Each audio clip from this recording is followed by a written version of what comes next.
Hey guys, hope you're having an excellent day today. I'm doing pretty good. Today we're going to be going over how I set up my photography area when taking pictures of Lego creations. In this case, smaller or medium-sized creations, because larger creations are way more involved, much more difficult. I'll probably have to do a separate video on that later. But yeah, for today we're just going to try and take some good pictures of this medium-sized landscape, which I never finished from last year. I should probably just stick a few palm trees and some minifigs on it and make it a MOC, but yeah. For now, we're just going to try and finish this using the techniques that I've found most useful over the past couple years. So, all right, and the first thing you're going to need when taking pictures is a place to take the pictures. Right here we have a old Ikea table, and that works very well. I would recommend whatever table you use, it's pretty flat on the top. Some folding tables aren't as good because they have lines or ridges going through them, so try to make sure it's very flat so it's a very smooth area to set up your background and your MOC. There's nothing interfering with that. But yeah, and almost any table will do the trick though. You'll see I have a little lamp on my table right now, and that is just so that we can see for the video. It's in a kind of dark area of my studio, and that's very intentional because you want to be able to completely control the lighting situation if you're on the inside. If you're outside, you're dependent on, if it's overcast, if it's sunny. But inside you want to be able to completely choose what lights are affecting the MOC. So we'll move forward with that here. The next thing you're going to need is a spot to place your background on so that it doesn't just collapse behind your MOC. So I have this very simple, I think it's actually a clothes hanger, like a little modular clothes hanger, and that I got at a thrift store for 50 cents. And this is pretty simple, but it doesn't even have to be this complicated. You can have like a chair, a pole, anything on the back that will hold up your background. It should be pretty horizontal. That's about the only requirement. You can get nicer ones than this on Amazon. It's like a photography background or even like a clothes rack. I think this is technically a clothes rack, so I'm not even sure. I just found it, I'm like, oh, that'll work. So yeah, you're gonna need something behind your table to place your background. All right, and we have our photography background stand right behind the table here where it should be, and that now means we are ready to talk about the actual background itself. I have a couple examples here. It's actually, I learned this trick from my European friends. I think it was Jonas Wide, but I'll have to double check that. I'll have a link on that in the description. But these are roll-up Ikea blinds, and they normally would have a little spring-loaded thing on the end, which I've removed for the, I don't need it for setting up the background. So I have three colors here. We got white, gray, and black. I think that's pretty much the colors that they still have. I'm not sure. I haven't been to Ikea in a couple months, but yeah. So those work very, very well. They're a little bit they're almost like leathery in texture. So they will wrinkle if you really try, but most of the time they're very smooth, and that does an excellent job of providing a very smooth, clean background that you don't have to edit that much in most cases.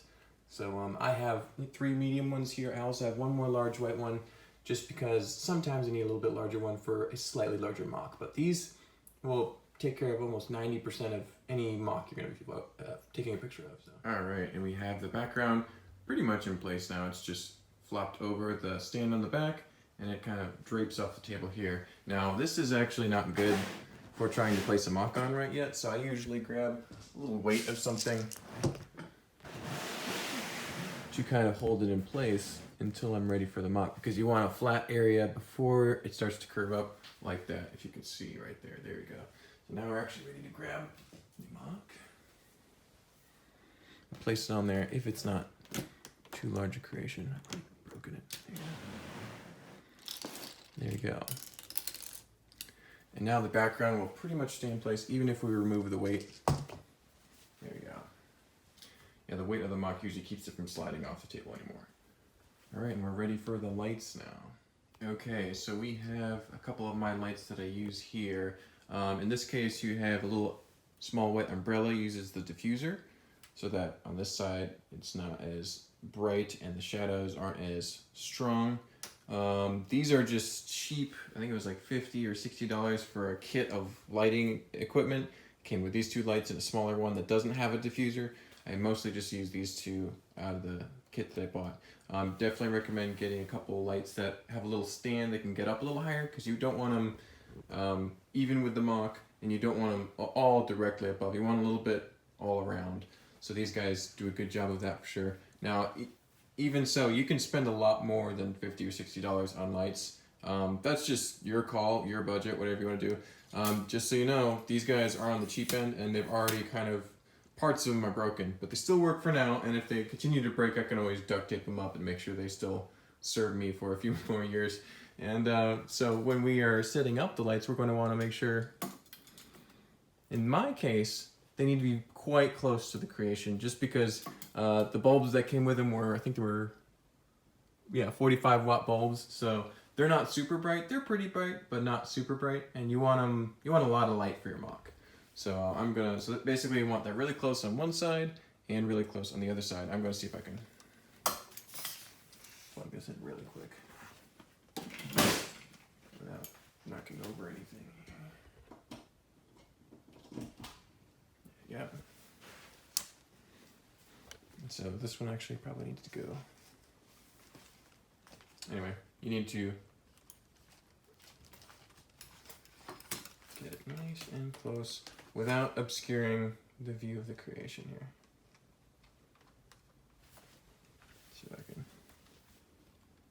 tighten it down. There we go. Alright, so we're going to take a picture of the MOC from this angle, and as you can see, you've got light on both the sides pretty effectively. Not ideal, but pretty good. And so you can kind of adjust it from here, move it back, move it behind the table a little bit so you can see it's back here.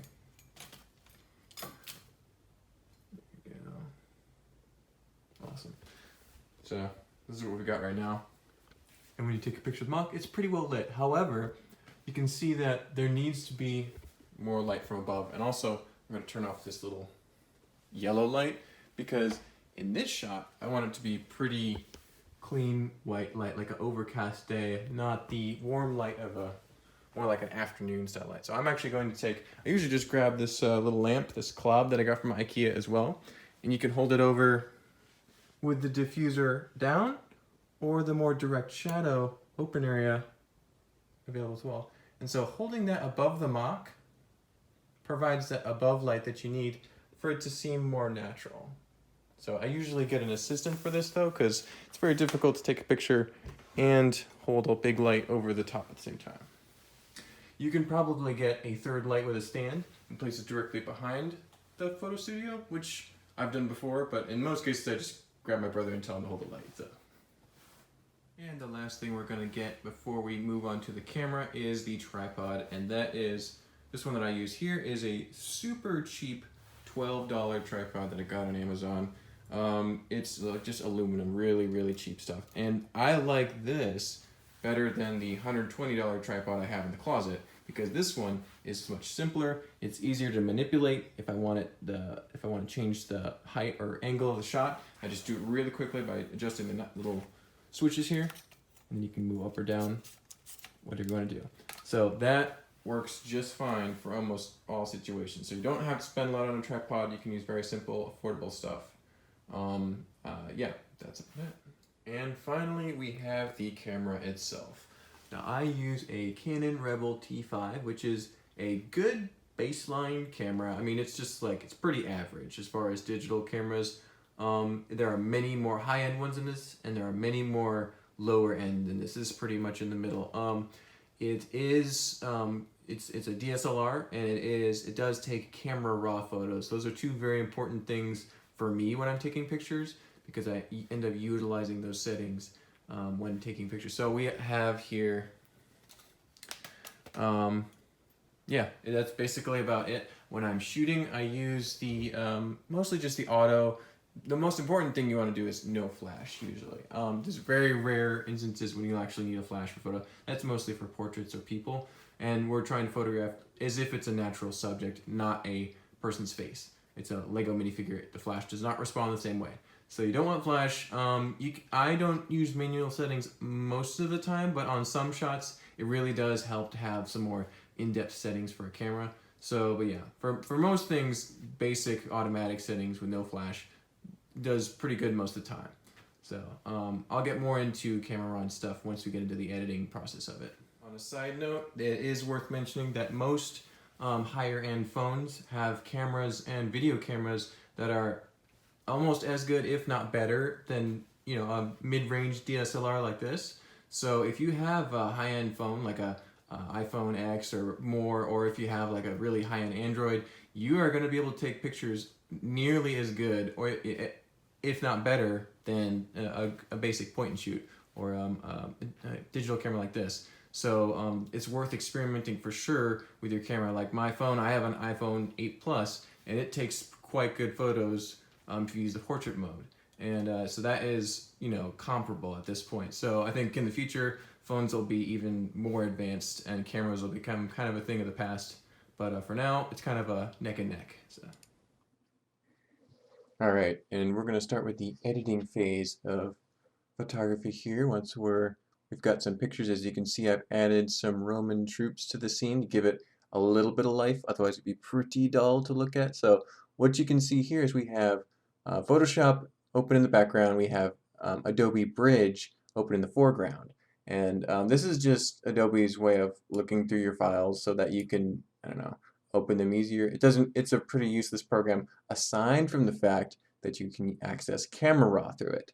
So we find a picture we like. In this case, we have the photos we've taken. We have JPEGs, which is a normal picture format, which it's taking, and then it also has camera raw. So every time it's taking a picture, it's outputting a camera raw version of that and a JPEG version of that. The JPEG is a static image. The camera raw has a ton of information, basically like a dozen or more pictures in one that you can then edit with great detail in camera raw. So we're going to open, I think the last one was the best, so we're going to open that. We're going to right click, opening camera raw. And this application gives us a lot of tools that are also available in Photoshop, but for now we're just going to crop it so we're looking at the main area of the picture here. There you go. See if we can apply that. There you go. And now we have a fairly good crop in the picture. Looks like the focus of the photo is mostly on the figures and on the in front of the shoreline. Once you get up here, it is not as in focus, and that's fine. You are going to have to do that, determine what is in focus, what is not. Manual settings will help make it more in focus, but it'll also mean you need to have the camera still for longer. There's a lot of detail in camera work and taking pictures that are way too difficult to cover in this video, but I'm just going to show what I do. So this is what I would actually do. I would rather it was focused on the figures than the waves. So now we're going to move to the first few bars over here. Temperature. The temperature was already pretty good from the start because we used white lights. We were controlling the lighting. It's all just kind of a neutral overcast picture. It's a little bit dark because the camera raw, and so we can tweak that here. So we don't have to mess with the temperature or the tint. You would if you were using yellow lights, or if you were taking it outside under a blue sky. The blue light would really interfere with the color a lot. You'd have to tone that down and turn it yellow. In this case, we're just going to start working on the exposure here and bring that up to give the soldiers' helmets a little bit of a shine. You don't want to go overboard, but you do want the exposure to be a little higher to start with, because once you start playing with contrast and texture and other things, it starts to darken it back down again. So highlights. I'm going to bring it up a little bit because it makes the whites stand out a little bit, and that's most of the background. So shadows. I'm actually going to reduce shadows so I can see the shields a little more. I'm not sure how much detail you're able to pick up from the screen recording, but the shields look better with less shadows. Maybe not quite so vivid. There you go. Whites a little more. Don't want to blind anyone. Blacks a little more. Their torsos stand out more. The printing on the torso stands out more when you do that. Texture, a little bit more texture. You don't want to go crazy. Clarity. I like a lot of clarity. So decays, and that will up your contrast and lower your exposure quite a bit. So we're going to do just a little bit of that, like 5 should be good. And vibrance and saturation, it's already pretty vivid looking, so I don't think we need to do too much to that. You could if it was kind of a dull picture. The next thing I work on is detail. You can sharpen it, but that's not usually detected too much. It's kind of a subliminal thing, so maybe just a little bit. And then my camera picks up a lot of noise because of the ISO and because it's not a super well lit area. I might only have 45-watt bulbs, so I'm going to crank up that noise reduction by a lot on luminance and color. That way, when you look at the picture, you don't see grain, you see solid colors. So that looks pretty good right there. The only thing is, the water's a little out of focus. But that actually makes sense because the water would be kind of blurry, motion affected. And so you're pretty good to go. I usually check the curve as well. And looking at the picture, it seems like it's not exact. It's not like an even curve, but it matches pretty good because you got low down here, up down here. Basically, you can manipulate this to match it. But, you know, sometimes it's more obvious on other photos. Basically, it'll be like kind of like a mountain right here. If you match this line to it, the photo will look the best. That's what the computer in the camera is detecting, and that's what we're seeing, kind of thing. I don't really fully understand it myself, but sometimes you can kind of mess with this and get a better picture. So we're going to open that image in Photoshop. All right, we're good to go. And this is where you can kind of perfect the crop. It's a little bit easier to use in Photoshop than on Camera Raw because it's more fully functional. Let's see.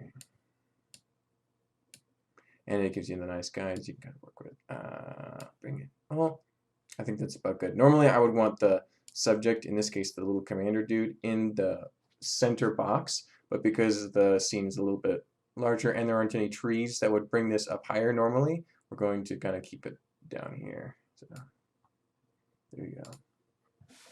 All right, and that's about all that we need to do here because Camera Raw took care of most everything we need to do. But if you look closely, you can see it's got little smudges of dirt and other things that I've picked up on my background over the past few years. We're just going to quickly add a little bit of smudge to that. Size, hardness, 100%. In this case, you want the smudge to be very strong. Sometimes you don't want it so strong.